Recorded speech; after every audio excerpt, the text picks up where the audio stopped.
intelectual todo,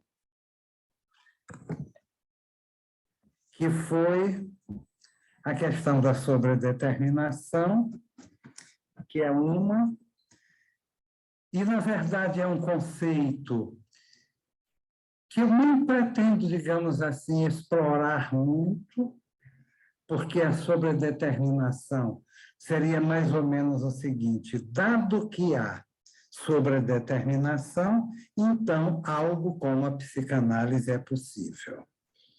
Quer dizer, eu coloquei que, na minha concepção, mais do que um conceito fundamental da psicanálise, a sobredeterminação é uma condição de possibilidade, não é? É uma condição de existência da psicanálise.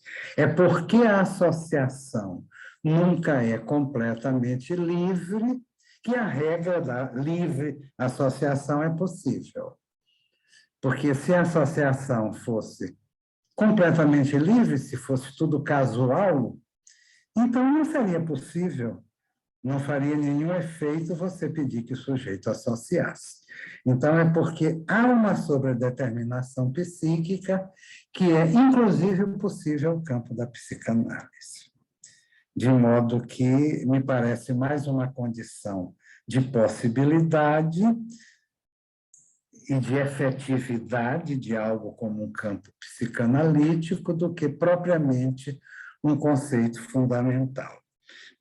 E outra coisa é aquela questão da metapsicologia, que o Simil levantou da última vez e que eu acho que é uma questão realmente muito importante. Quer dizer, por que eu incluí a interpretação dos sonhos entre os textos metapsicológicos? E eu acho que é justamente porque se trata de um texto, digamos assim, metapsicológico fundamental. Porque, veja bem, isso acontece muito com conceitos freudianos, inclusive esse conceito de metapsicologia. Porque, na época em que Freud está escrevendo a interpretação dos sonhos, fim do século XIX, começo do XX, ele não havia sequer cunhado o termo metapsicologia. Isso vai aparecer mais naqueles textos metapsicológicos, aí por volta de 1914, principalmente 1915, 16 até 17, é que esse termo, esse conceito, vai ser nomeado por Freud. Mas ele nomeia um conceito que já existia de alguma maneira e ele já operava desde antes, embora não tivesse dado nome para ele. Foi por isso que eu disse que, pela metade da década de 10, nesse só depois, você pode retroativamente verificar que se trata, de fato, de um texto metapsicológico. E até uma citação que eu fiz aqui, eu acho que sintetiza bastante isso, porque nós sabemos que Freud vai dizer que a metapsicologia estuda os aspectos tópico ou topológico, ou até estrutural, melhor dizendo, dinâmico e econômico. E há uma pequena frase que está aqui no capítulo 7º da Interpretação dos Sonhos, em que ele fala de explicar, digamos, a estrutura do aparelho e o jogo de forças que nele opera. Então, você vê que nessa simples, é uma frase que dá uma linha ou duas, aquilo que ele vai depois definir como as partes ou os aspectos da metapsicologia já está enunciado. Por quê? A estrutura do aparelho, que a gente vai ver, acho que ainda até hoje mesmo, que o próprio aparelho não passa de uma ficção teórica, Freud não está dizendo propriamente que há um aparelho psíquico, mas que é preciso que se pense como se houvesse, e ele esquematiza, não é, daquela forma do esquema do Pente. Então, aí você teria o aspecto tópico, o aspecto estrutural propriamente dita. Quando ele fala no jogo de forças, essas forças são as intensidades psíquicas, que tem a ver com os afetos. E é justamente isso que Freud vai dizer que é o econômico, é o aspecto econômico. E quando ele fala de jogo, do jogo dessas forças, esse jogo é a dinâmica, né? A dinâmica dessas forças onde se alternam, inclusive aqueles elementos daquela díade que ele vai colocar como distintiva do aspecto dinâmico, que é o ativo e o passivo. Então, apesar de não ter sido nomeado como texto metapsicológico, uma vez nomeado depois, você pode pegar o conceito do meio da década de 10 e voltar com ele e verificar que, sem dúvida alguma, o texto da interpretação dos sonhos, e principalmente o capítulo 7º, ele é um texto onde vai ser delineado, vai ser uma primeira grande sistematização do arcabouço teórico da psicanálise que ele insere a partir da experiência clínica. Isso não acontece só com a metapsicologia. Para me limitar a um exemplo, o tríade, não é? A pulsão, ele só vai nomear, creio eu, que a primeira vez que aparece é nos 3 ensaios sobre a teoria da sexualidade, que é de 1905, mas ele já falava disso desde muito antes. Ele chamava de estímulos internos. Não é isso que antes ele falava de estímulos internos, depois vai ser conceituado, e esse conceito Freud vai, digamos, elaborando, desenvolvendo ao longo de toda a sua obra, mas há momentos em que ele se demora mais, como, por exemplo, no texto das pulsões e seus destinos, como no Além do Princípio do Prazer, como no problema econômico do masoquismo, como em todo um capítulo do mal-estar na cultura. Então, ele fica retornando constantemente aos seus temas. Às vezes, ele começa um artigo fazendo uma espécie de uma recapitulação de até onde a teoria avançou até aquele momento, para desenvolver a partir daí. E cada uma dessas vezes ele vai reelaborando o conceito. Então, apesar da ideia já existir desde antes, ele só vai nomear o conceito naquele momento. É claro que, uma vez nomeado o conceito, só o fato de você dar um nome, isso já significa muita coisa, sem dúvida alguma, porque através do nome você não deixa de fazer uma certa demarcação de um campo. No caso, uma certa demarcação de um conceito. Então, foi por isso que eu coloquei esse texto como um texto metapsicológico, embora não tenha sido designado especificamente como tal naqueles textos da pulsão do inconsciente, né? Lá do próprio narcisismo, lá da metade da década de 10. Bom, isso seria, digamos, uma coisa em que eu estaria retomando da nossa vez passada. Eu vou avançar mais um pouco, porque eu estou fazendo algumas considerações introdutórias, e que são considerações que eu chamei, realmente eu chamaria, de caráter epistemológico, porque nós estamos aqui trabalhando. Os textos metapsicológicos, eles constituem uma espécie de epistemologia da psicanálise.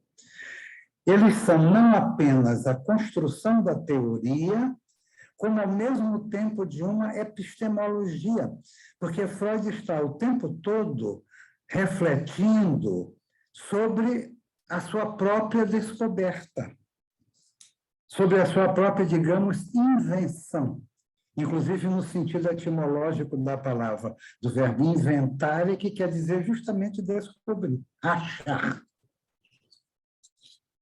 O inventor é aquele que acha, não é? Alguma coisa. E, ao mesmo tempo, ele vai explicitando em várias passagens o seu método. Porque, como eu também já coloquei antes, o ato de ir elaborando a teoria é, ao mesmo tempo que ele expõe, ele cria. Quer dizer, o ato de enunciar a teoria é, ao mesmo tempo, um ato não só de produzir um enunciado, como de produzir uma enunciação. É um ato criador. E, ao mesmo tempo, ele precisa ir criando o seu método. É claro que há categorias gerais de um método científico. Há categorias comuns que um método de qualquer ciência precisa preencher com maior ou menor precisão ou rigor, evidentemente, porque uma coisa são as ciências humanas, outra coisa são as ciências da natureza e as chamadas ciências exatas. E Freud nunca desistiu da ideia de tornar a psicanálise uma ciência. Embora ele tivesse, sobretudo no início, aquela concepção de ciência própria do início do século XX, que tem algo do neopositivismo, não é? Do positivismo lógico, do Círculo de Viena, que inclusive ele é de lá, ele estava ali, ele vivia ali, na efervescência da Kahneman, etc., aqueles que lançaram essa escola, digamos, de pensamento, em que a questão da verificação ocupa um lugar diferente do que ocupa na psicanálise. Mas, ao mesmo tempo, a psicanálise ela não deixa de ser verificável. E a possibilidade da verificação consiste em você se submeter a ela, que é aquilo que ele vai dizer que o analista se caracteriza pela firme crença na determinação dos processos psíquicos, ou na sobredeterminação dos processos psíquicos. Essa crença só pode existir e só pode ganhar firmeza a partir da experiência do sujeito no divã. É daí que isso é absolutamente constitutivo de uma formação de um analista. Não há analista que não tenha ou que não esteja passando, não é, por um processo de análise. Então, é uma epistemologia, não é, que ele está criando, ao mesmo tempo uma metodologia, mas uma metodologia que vai ser própria daquele campo que ele está abrindo. Lacan também não deixa de tentar tornar a psicanálise uma ciência. Todas aquelas formalizações matêmicas que ele vai fazendo são uma tentativa de elaboração, digamos, de um dizer científico da psicanálise. Mas, novamente, uma psicanálise que se distingue, entre outras coisas, e talvez principalmente, por ser uma ciência do singular, por ser uma ciência do particular, o que seria, em princípio, uma contradição em termos, porque, por definição, uma ciência seria do geral, ou até do universal, como é a pretensão de várias correntes do pensamento científico, de fazer proposições universais, que sejam válidas não apenas aqui e agora, como em qualquer tempo, em qualquer lugar. Mas isso esbarra na psicanálise, não só nessa questão de ser uma ciência do singular, como nisso que tem, inclusive, isso que o Abílio colocou ainda há pouco, deixa eu ver como é que ele designou,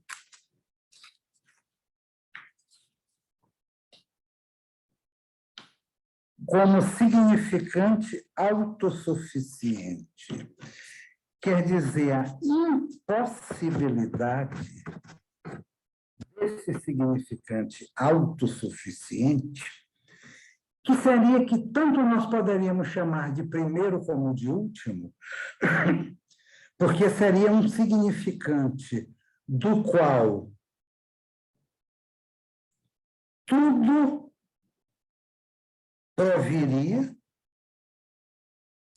e ao qual tudo se reduziria. Seria um significante que, por assim dizer, fechasse a ordem simbólica. E isso não deixa de ser um ideal de constituição de qualquer ciência. Tanto que a ciência faz uma espécie de foraclusão, de uma falta, para poder partir daí. Não é? Isso, de alguma maneira, Aristóteles já havia compreendido quando ele define o que é princípio. Quando ele diz que o princípio é aquilo que não decorre de nada, mas do qual algo decorre. Então, o sujeito constitui um campo científico a partir de certos postulados, que, como o nome está dizendo, é algo que o sujeito postula, ele não demonstra. Ele postula que seja assim. E, a partir dessa postulação ou desse postulado, ele retira consequências. É o rigor dessas consequências que vai, retroativamente, validar o postulado de onde se partiu. Então, esse primeiro princípio é como se ele fechasse a falta, como se ele tamponasse a falta, para, a partir daí, constituir alguma coisa. A psicanálise trabalha a partir da suposição de que essa falta é impreenchível, inclusive porque constitutiva. Então, esse significante autossuficiente não existe, e é justamente porque ele não existe que algo como a linguagem humana é possível. Porque a linguagem humana é possível na medida, porque esse significante autossuficiente, ele daria consistência a toda a ordem simbólica. Não haveria furos. Uma coisa se seguiria logicamente, numa lógica racional, da outra.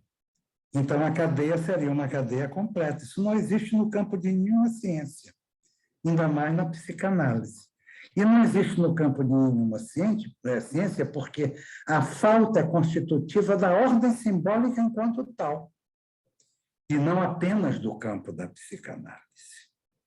Tanto que as ciências têm que, de alguma forma, tamponar a falta, colocando um postulado, ou, no caso de algumas ciências, colocando um axioma, porque o axioma ele se distingue do postulado, porque o axioma é uma espécie de verdade de razão.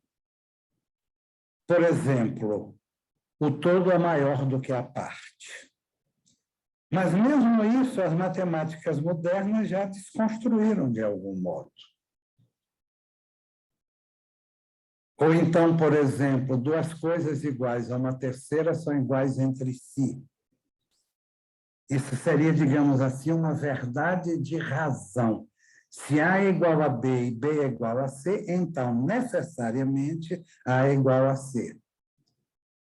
Mas, de toda maneira, as lógicas não paramétricas, e principalmente a psicanálise, vai dizer que no campo do inconsciente isso não funciona, porque o princípio da identidade é um princípio, assim como o princípio da não contradição, são princípios que não vigoram no inconsciente. E isso permite que outra lógica se constitua. Quer dizer, há uma lógica do processo primário, ele é uma lógica, ele é uma gramática, não é isso? Mas é uma outra lógica. A Nadir colocou aqui uma lógica paraconsistente, é mais ou menos nesse sentido.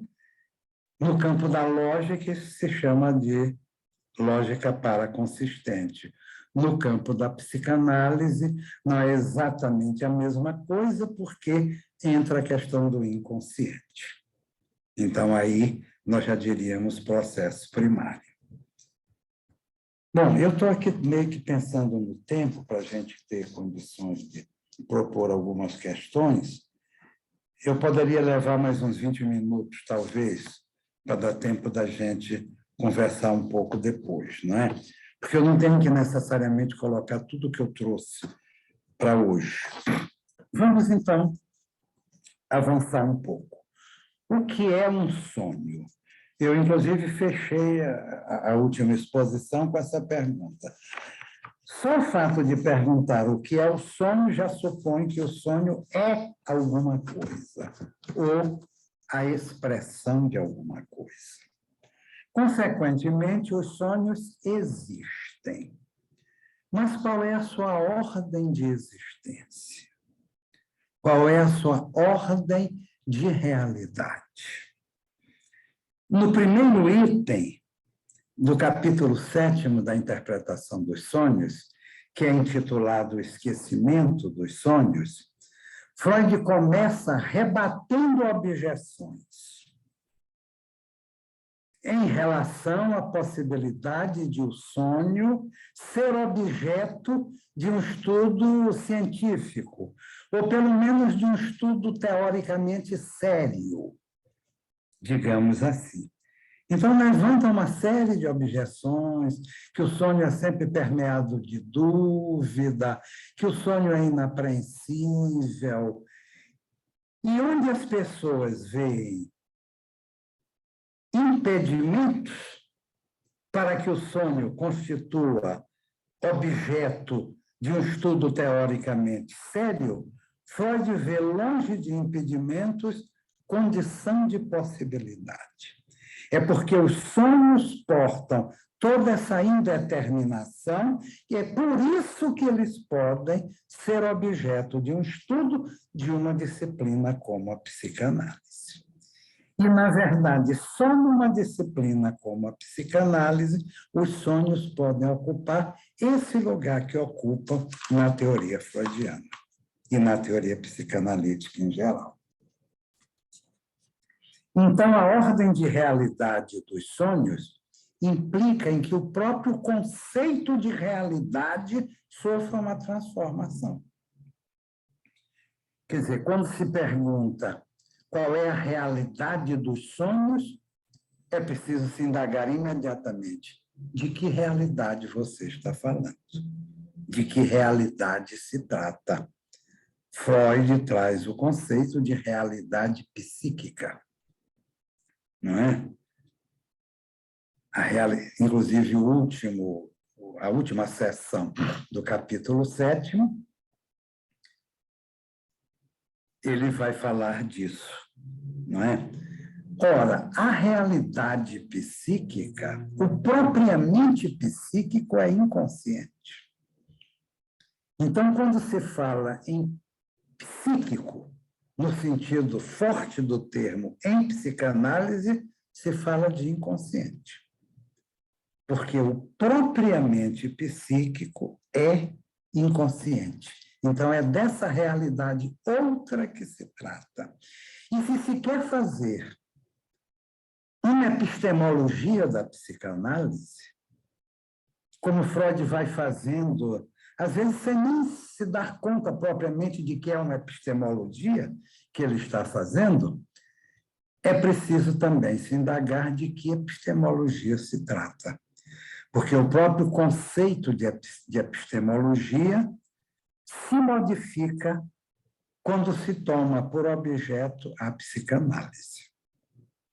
Porque a epistemologia seria, digamos assim, uma crítica do conhecimento científico, uma indagação sobre a natureza da ciência, em que ela consiste, quais são seus fundamentos, qual é ou quais são os seus métodos, como se encadeia a sua ordem de razões, como se dá a questão da comprovação, né, ou uma experimentação, como numa disciplina como a física ou a química, por exemplo, ou numa outra espécie de verificação.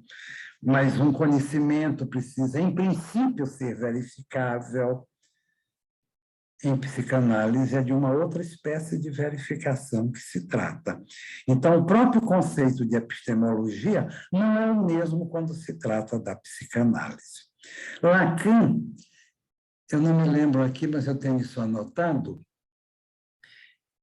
ele vai à etimologia do termo episteme, no grego, e ele coloca que isso significa originariamente colocar-se em boa posição. Ou seja, a episteme tem essa questão de uma posição a partir da qual um determinado campo é passível de um tratamento, vamos dizer, científico, no sentido mais forte ou mais fraco do termo, mas no sentido científico. Ou seja, a gente pode formular isso de uma outra maneira. Que posição de sujeito torna possível a psicanálise? Como também se pode perguntar que posição de sujeito torna possível a filosofia.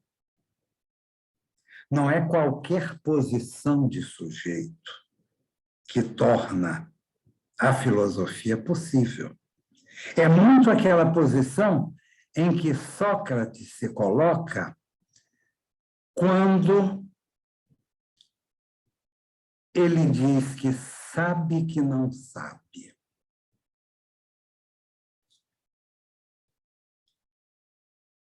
Porque se eu sei e sei que sei, eu já tenho, não me falta. Eu não tenho a falta constitutiva do desejo de buscar, de indagar, de pesquisar, de procurar. Se eu não sei e não sei que não sei, também não me falta. Porque na medida em que eu não sei e não sei que não sei, é como se aquilo realmente não existisse em nenhum plano para mim. Quer dizer, o sujeito não sabe e não sabe que não sabe. Uma posição dessa não produz filosofia. Mas na medida em que eu não sei e sei que eu não sei, é a partir desse saber de um não saber que é possível a indagação filosófica. Se eu não sei, mas sei que não sei, aí eu posso procurar, eu posso buscar, aí eu posso filosofar, nesse sentido do amigo da sabedoria, do amigo do conhecimento ou da busca do conhecimento. Então, que posição de sujeito torna possível a psicanálise? Eu penso que tem a ver com aquilo que eu coloquei da última vez, esse momento em que Freud para e escuta, em que ele sai de uma posição de saber médico para uma posição de não saber, e principalmente em que ele toma a fala do sujeito como a matéria mesma do tratamento. Então, aí você tem uma espécie de objeto. E nesse objeto, embutido uma espécie de método. Porque é nessa fala, que é sobredeterminada, que vai ser possível você utilizar a regra da associação, que é uma regra, digamos, metodológica. Então, o sonho tem uma ordem de realidade que implica em si reformular o próprio conceito de realidade. O sonho é uma formação do inconsciente, é uma amostra, uma expressão privilegiada e prototípica do que Freud chamou de processo primário, que é uma lógica, uma gramática não aristotélica, que tem mais a ver com paraconsistente, mas que é uma lógica própria. É uma lógica onde não vigora a contradição, não há não no inconsciente, não vigora o princípio da identidade, porque uma coisa pode, ao mesmo tempo, ser idêntica e diferente de si mesma, não é? Contrariando a lógica aristotélica, para o qual o princípio de identidade se poderia dizer assim: o que é enquanto é. O que é idêntico a si mesmo.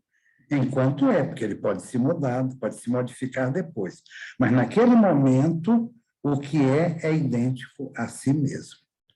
Na psicanálise, naquele momento, o que pode ser, ao mesmo tempo, idêntico e diferente de si mesmo. E é justamente isso que abre a possibilidade da diferença. E já que eu falei do não, digamos assim, de alguma maneira o processo secundário pressupõe o não, aquilo que Freud vai chamar do símbolo da negação. Lá no texto da Verneinung, de 1925, no texto que foi traduzido como a negativa, mas que Lacan propõe que se traduza como a denegação, que, aliás, é um conceito originariamente jurídico também, assim como o gozo, né? Então, seria uma colocação que eu acho que seria interessante se fazer aqui, que é uma colocação de ordem epistemológica que tem a ver com a teoria, tem a ver com o método, tem a ver com o objeto e tem a ver com o próprio conceito de ciência e de epistemologia. Ora, a clínica vai evidenciar a Freud que há uma semelhança estrutural muito grande entre os sonhos e os sintomas neuróticos. Não é? Os sonhos e os sintomas neuróticos têm uma estrutura idêntica. Como ele diz, ainda no volume 4, quem quer que tenha falhado em explicar a origem das imagens oníricas, dificilmente poderá esperar compreender as fobias, obsessões ou delírios, ou fazer com que uma influência terapêutica se faça sentir sobre eles. Então, quem não foi capaz de perceber a estruturação dos sonhos, dificilmente conseguirá perceber a dos sintomas, e aqui ele fala especificamente em fobias, obsessões e delírios, e menos ainda de poder fazer com que alguma influência terapêutica se exerça sobre eles. Ora, isso tem uma imensa importância, não apenas teórica, como também clínica. Há uma certa correlação entre os sonhos e aquilo que Freud chama de restos diurnos, e os sintomas e as fantasias. Mas essa correlação não é de maneira nenhuma simétrica. Nós não podemos dizer, por exemplo, assim: os restos diurnos estão para os sonhos, assim como as fantasias estão para os sintomas. Não há essa correspondência. Por quê? Porque os sintomas as fantasias são muito mais para os sintomas do que os restos diurnos para os sonhos. Porque as fantasias são estruturantes dos sintomas.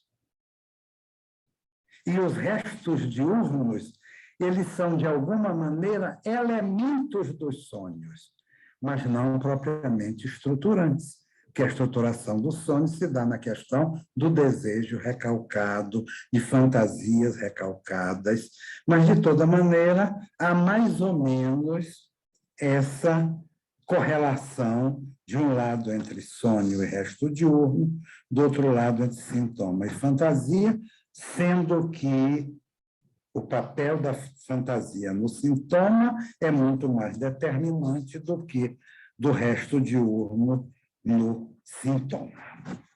Então, a gente sabe que os sonhos são a realização de desejos recalcados, que o sonho é sempre uma realização de desejo, mas, no além do princípio do prazer, Freud vai, pela primeira vez, relativizar essa concepção. Porque quando ele pergunta o que está além do princípio do prazer, e ele vai definir esse além como que é anterior e independente, quer dizer, o além do princípio do prazer seria algo anterior à vigência do princípio do prazer e independente dele. Aí ele vai dizer, são sonhos de angústia? Não, porque o sonho de angústia também, ele já diz isso aqui no capítulo 7º, também são realizações de desejos. Será que é o princípio de realidade? Também não. Ele vai fazendo toda uma série de perguntas até chegar à questão dos sonhos traumáticos, porque é por essa via do sonho traumático, não é? E ele até usa nesse texto a expressão neurose traumática, não é? Mas é principalmente a partir dessa concepção de sonho traumático que Freud vai chegar à concepção da compulsão à repetição. Que a compulsão à repetição, ela se repete onde nunca antes houve uma realização de desejo. E ela, inclusive, se repete contra o princípio do prazer. Então, ela não só é anterior ao princípio do prazer, como é independente dele e pode, inclusive, ser contrária a ele. Então, lá no texto do Além do Princípio do Prazer, essa questão de que os sonhos são sempre realizações de desejo vai comportar uma retificação na perspectiva dos sonhos traumáticos, a partir deles, a compulsão à repetição, e a partir da compulsão à repetição, ele chega ao conceito crucial de pulsão de morte, que vai reconfigurar a teoria psicanalítica. Vai ser uma espécie de ruptura intracientífica no campo da psicanálise, com aquele cuidado de que o que rompe nunca rompe completamente e o que é rompido continua na novidade, mas continua em outra posição, em outro lugar e com outra função. Então, eu acho que, ainda uma última observação, é aquela epígrafe que ele coloca na interpretação dos sonhos, não é? Flectere sine quel superus aqueronta movebo, em que ele próprio vai dar uma explicação, quer dizer, se eu não posso dobrar as forças superiores, revolverei o submundo, os infernos, o subterrâneo, o Aqueronte, que é aquele rio que está na mitologia grega, não é? No inferno, e de onde não se tem retorno, uma vez transposto, e que se articula com o lete, que é o do esquecimento. Quer dizer, a palavra verdade em grego, ela vem dessa origem aí, aletheia, que significaria literalmente um desesquecimento, não é? Uma espécie de desesquecimento. Isso, principalmente em Platão, o conhecimento vai ser muito isso. uma espécie de rememoração do que foi esquecido antes. E aí Freud diz assim, o sentido dessa expressão foi meramente enfatizar a parte mais importante da dinâmica do sonho, o desejo rejeitado pelas instâncias superiores, o desejo recalcado do sonho agita o submundo psíquico, o inconsciente, para se fazer escutar. E isso bate inteiramente com aquela concepção de que o recalque e o retorno do recalcado são uma só e mesma coisa. Quer dizer, o recalque implica sempre nessa questão de um retorno por vias oblíquas, por vias indiretas, por vias semelhantes às dos xistes, não é? De uma linguagem indireta, e nos sonhos e nos sintomas pela via de um simulacro. Muitos são os sintomas neuróticos, que são uma espécie de simulacro daquilo que foi recalcado, do desejo recalcado, que, diz Freud, é imortal e indestrutível, né? O desejo recalcado inconsciente é indestrutível e imortal, diz ele, e nunca deixa de buscar expressão. Essa expressão se dá por uma via de uma linguagem alusiva, indireta, e tanto nos sonhos como nos sintomas, muito frequentemente se apresentam como uma espécie de simulacro daquilo que foi recalcado e busca essa expressão nessa formação de compromisso que é presente tanto nos sonhos quanto nos sintomas. Eu acho que por hoje, eu estou vendo aqui que são 8h20, eu acho que por hoje a gente pode parar por aqui, porque tem bastante tempo pela frente para se avançar. E eu também, não é meu pensamento, seguir passo a passo o capítulo 7º da interpretação dos sonhos. Eu já fiz isso em curso quinzenal que eu dei aqui em São Luís, que levou mais de 5 anos, quinzenalmente, direto. Então, não é possível fazer isso aqui, porque é muita coisa, e meio que esmiuçando o que ele vai dizendo a cada momento. Mas eu vou pegar as articulações principais, isso é que eu me proponho aqui. É meio isso, para a gente poder ter tempo de fazer questões.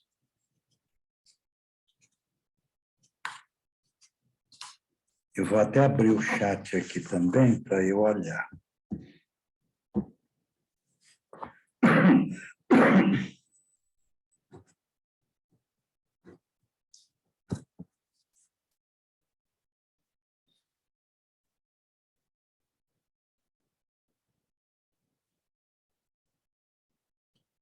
Tereza Meloni, eu já vi aqui.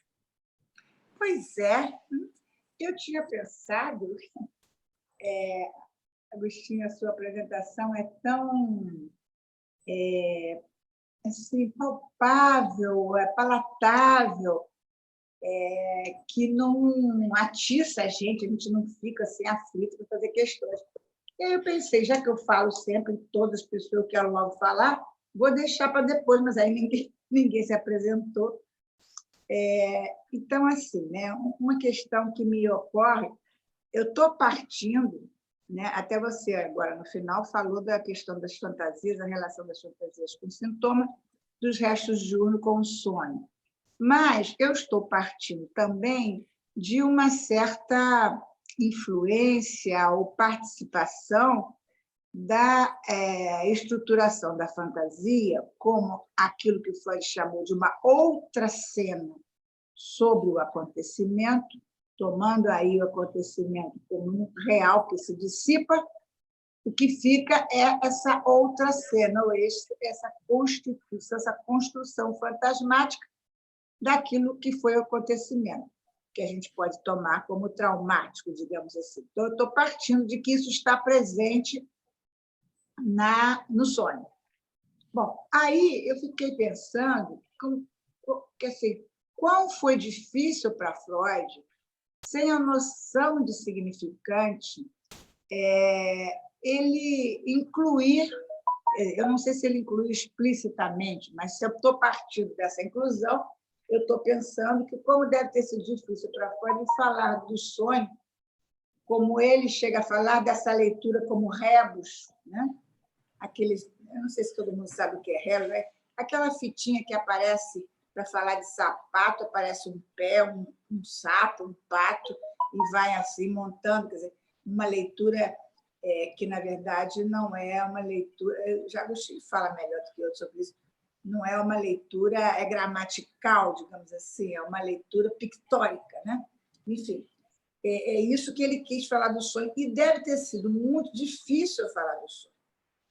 E antes de que aparecesse, como apareceu para Lacan, o conceito de significante.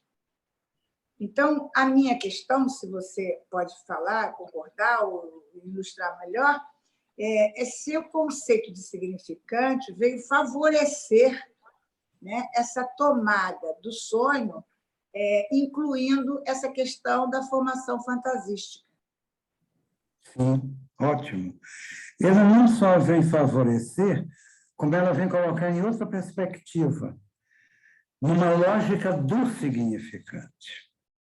Não é? Nessa lógica que Lacan vai chamar de lógica do significante. Freud, quer dizer, dá para imaginar a dificuldade que ele teve, não é? Porque, como eu coloquei da vez passada, ele não está trabalhando numa ciência já constituída, onde ele vai introduzir uma ruptura intracientífica. Ele está fundando um novo campo. Mas essa dificuldade, ele não deixou de encontrar o seu modo de resolver. Isso já cedo, já aqui mesmo no capítulo 7º, quando ele fala de representação de palavra e representação de coisa.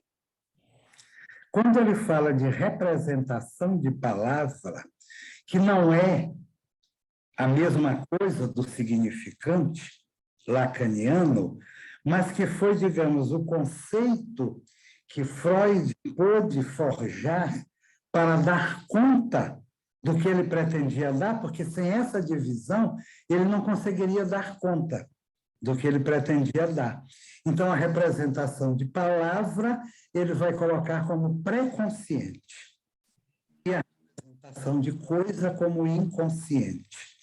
Então, o recalque ele incide propriamente sobre uma representação de coisa, porque isso tem muito a ver com aquela coisa que também ele vai chamar no capítulo 7º de regressão, que é mais ou menos um pensamento que se transforma numa imagem. Indo mais precisamente, aquilo que se apresentaria como pensado aparece como visto, que é justamente isso que é a regressão. Ora, aquilo que seria pensado, e esse pensado implica em palavra, em simbólico, então seria a representação de coisa, aparece como visto, sendo que esse visto, que é visto alucinatoriamente, por exemplo, nos sonhos, né, que são alucinações, esse visto, ele estaria, por assim dizer, representando a coisa recalcada e, enquanto tal, invisível. Fora Ou seja, a falta estaria representando a falta. Isso. Que é o que está na origem do conceito de significante. Significante não significa nada. Nada. Ele significa uma falta. Exato. Então, o que me ocorreu te responder foi isso, que é por essa engenhosa e importantíssima distinção entre representação de palavra e representação de coisa, que agora, inclusive, a Nathalie está aqui, porque quando ele fala disso, me parece que ele não usa ding, ele usa zach, não é assim que se pronuncia? S-A-C-H. Ele usa coisa nesse sentido, não é de ding, é no sentido do S-A-C-H. Você pode colocar alguma coisa, Natalice?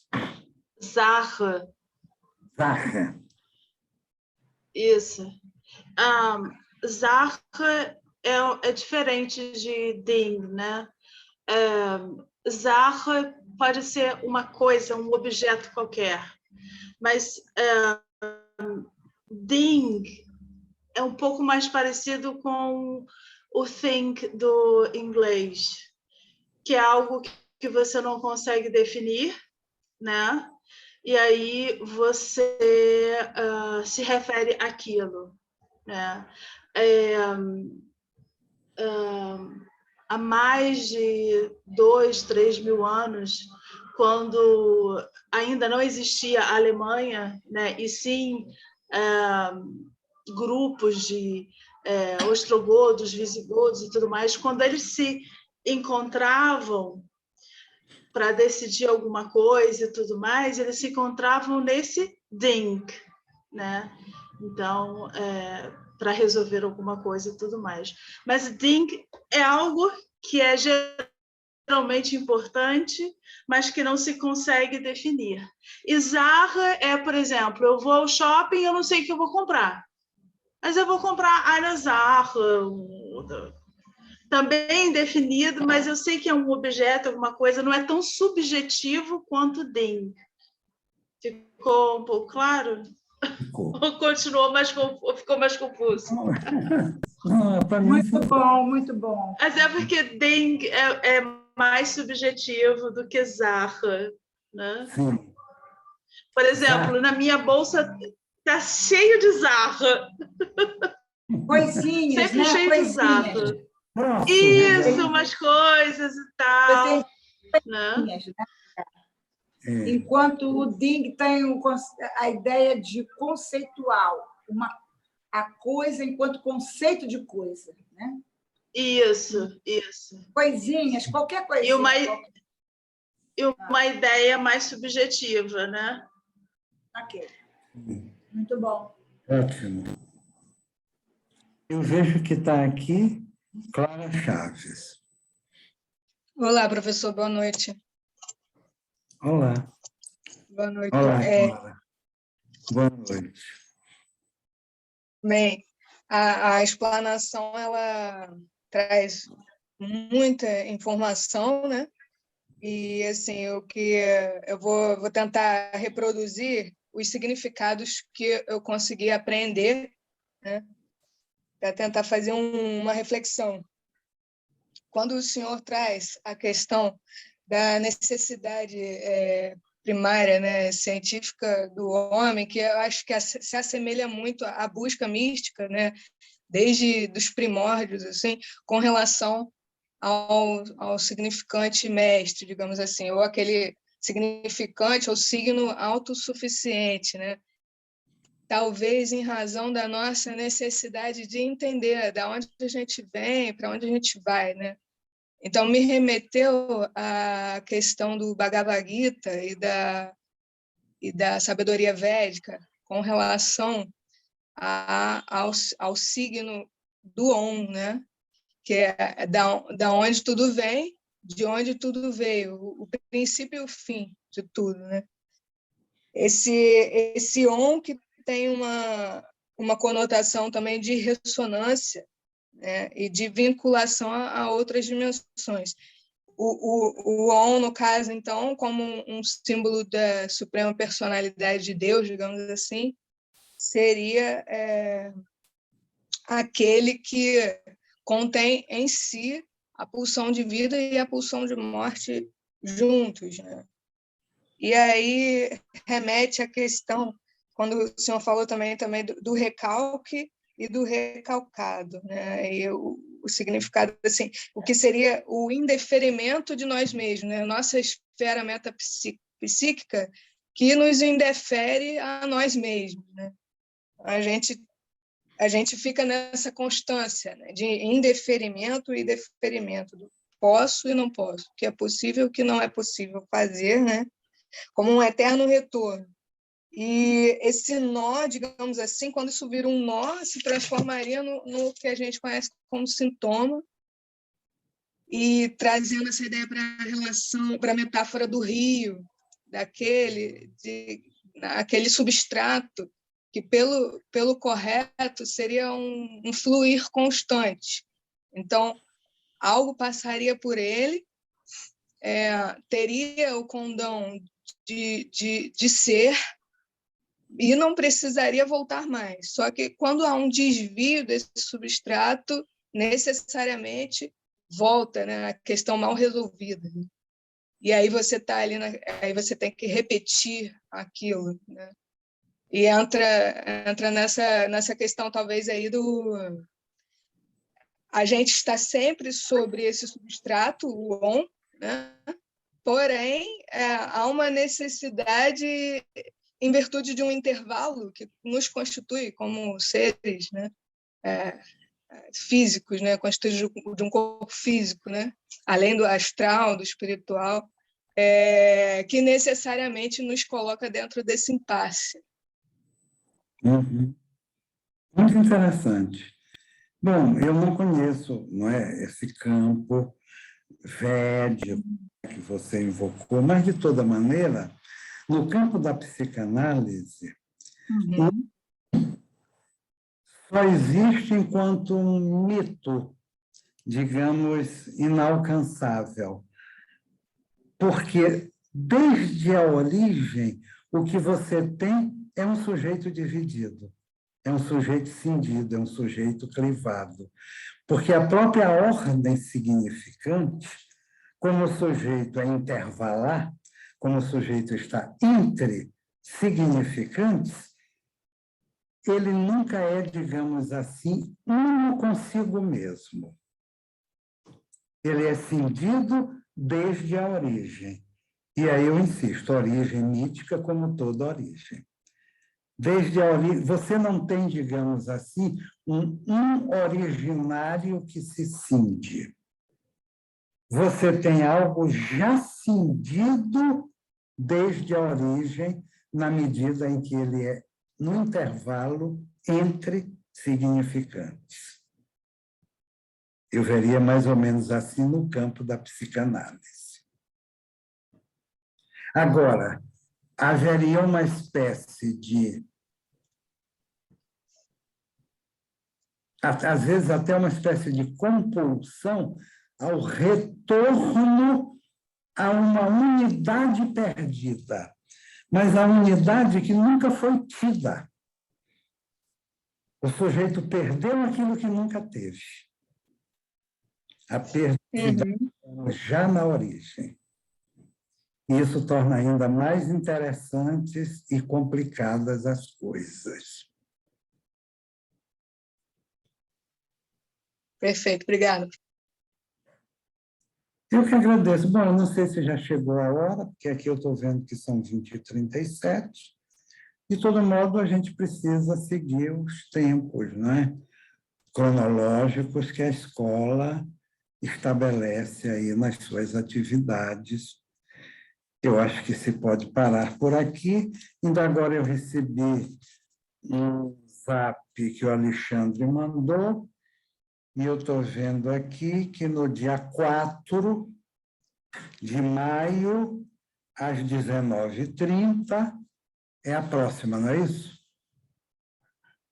Dia 4 de maio, às 19h30, é a próxima, e nesse mesmo dia, a Helena Afonso me convidou para falar no grupo de trabalho dela, a partir daquela questão do porquê a guerra. Então, eu vou estar...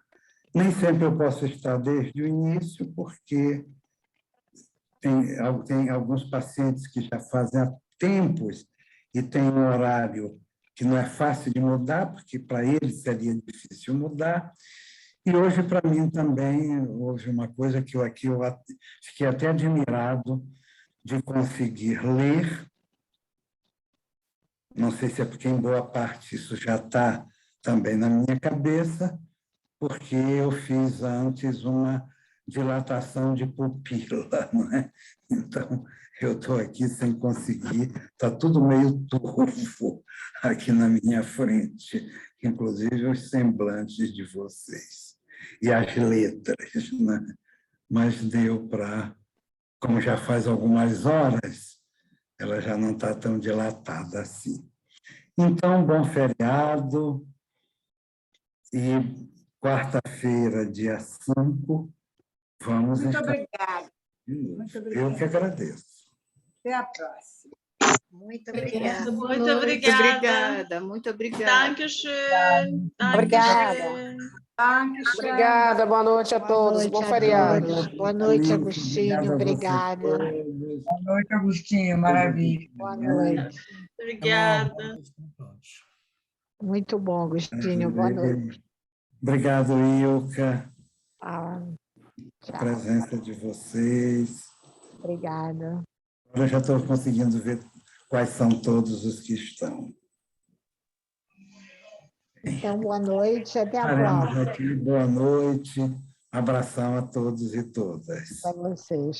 Tchau.